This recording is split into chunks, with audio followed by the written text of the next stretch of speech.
Do you know many people are having trouble with properly turning off their Fisher & Paykel OB60SC7CEX2 oven? Don't worry. In this video, we'll show you how you do this. Let's start. Step 1. Turn off at wall. Turn off the oven at the wall to avoid electrical shock before replacing the oven lamp. Step 2. Verify cooking time.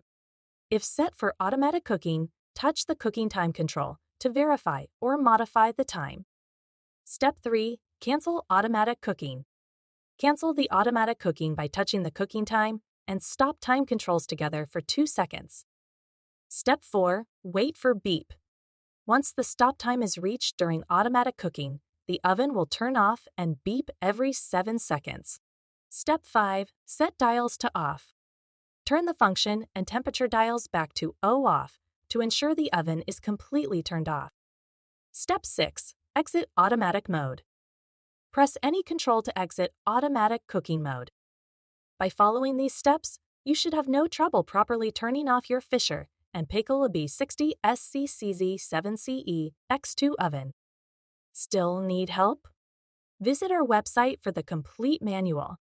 There you will also find questions and answers from other Fisher & Paykel users.